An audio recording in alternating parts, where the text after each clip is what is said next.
something I've realized that really kind of caught me off guard is how many people spend more money on shit than they can afford.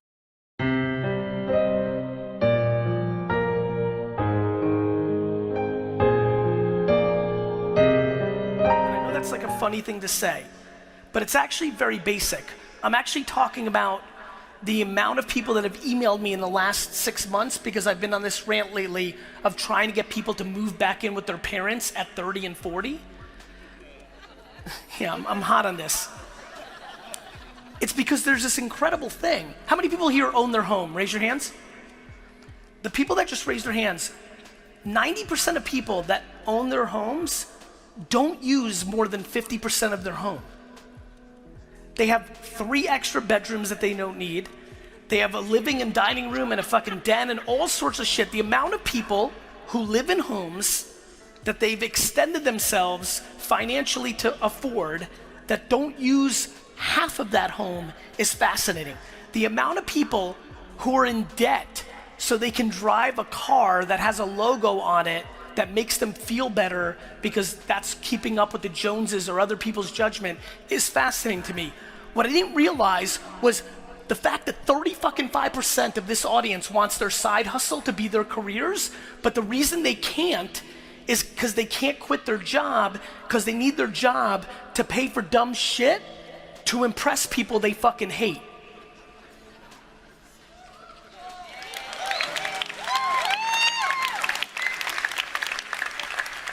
And so, especially while the economy globally is frothy, I am aggressively throwing up for debate to the third of this audience that is trying to get their side hustle to be their job, for them to give a real thought to what it would look like if they were to downsize their home and their car and their vacations and their watch to put themselves in a position to be happy. I think over the next decade, as we continue to start really discovering as a human race mental health and happiness, that we are on the pre-dawns of people changing what success looks like. When I really look at the world, and I grew up super humbly, I've spent my 10 years ago career in the explosion of Silicon Valley. I've really been lucky to see all sorts of different things going on. It is super cliche, but absolutely true that the money happiness thing is just a funny thing. People that don't have it think it does bring happiness. People that have it know it's not true. And when you really look at suicide data and things, depression data, it's fascinating who struggles with it. I really do believe as we become dramatically more thoughtful about happiness versus money, that a lot of people are going to start really looking at the things they amass and how much that is a choker to their happiness. And so what really excites me right now is how frothy the economy is globally. And I know so many of you can take advantage of selling high, positioning yourself to be happy. I think it's a very rogue point of view. It's completely against the propaganda that you see in your Instagram and Facebook feed 24/7. Everybody's pushing all sorts of fancy stuff and fancy trips and fancy things.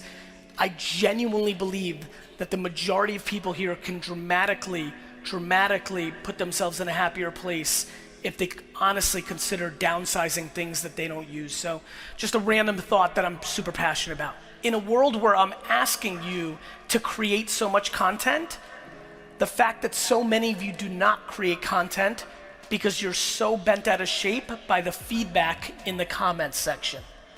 This has become a remarkable fascination of mine, that people literally aren't living their lives to their happiness or fullest because Sally Pants 36 said that you're ugly or fat. People absolutely crippled by the judgment of others without really understanding what it is. Let me say it here right now so there's no confusion. If a human being takes the time out of their day to consume your piece of content, consume it, and then spend time to leave a negative comment to you after consuming your content, think about how shitty that person's life is. Somebody literally has the time to consume your content and try to drag you down. My friends, misery loves company is one of the most interesting sayings that has been in culture for a long time. It most manifests in a very poor way when I watch parents drag their kids into shit because they're upset. But it's one thing, and I have empathy, a lot of it, when it's your mom and dad dragging you through shit, because that's deep. But when an anonymous person with a fucking icon of a rugby player is dragging you through shit, you have to get into a place where that does not bother you. It makes zero sense. I mean, literally, and I get shit on all the time. You get that many comments, you get shit on. When I see it, it's the only, I mean, I don't feel bad for me. I genuinely feel bad for them. I'm fascinated. I've never in my life taken the time to consume somebody's content and then shit on them. It makes absolutely no sense. So please, if you're one of these individuals, and there are a lot of you in this audience that are not producing content because you're worried about the judgment. You know how many people email me, Gary, but I have to put on makeup. Why?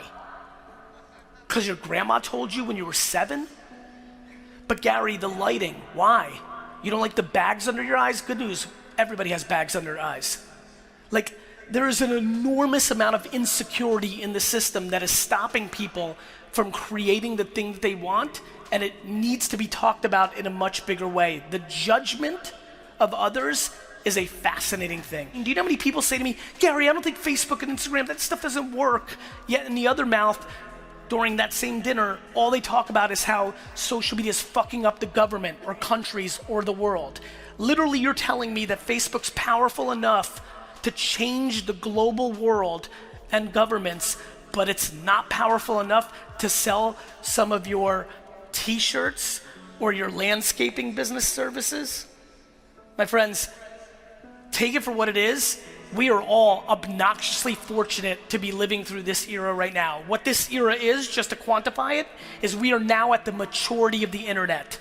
The internet now is at scale. We all live there. It is real. It's not what I grew up with, which it was coming. It is here. It is at scale. And the reality of the situation is, how many people, one more time, with side hustles? Raise your hands. Everyone. Stand up again. Side hustle to turn into your business. I need this because this is the point. Side hustle to turn into your business. I just need every single person that's standing to understand one thing. Your grandparents couldn't even dream to turn a side hustle into their business because the internet didn't fucking exist. They just had to eat shit and live their life and put food on the table and a roof over their head and then fucking die. I'm being serious. We are so outlandishly fortunate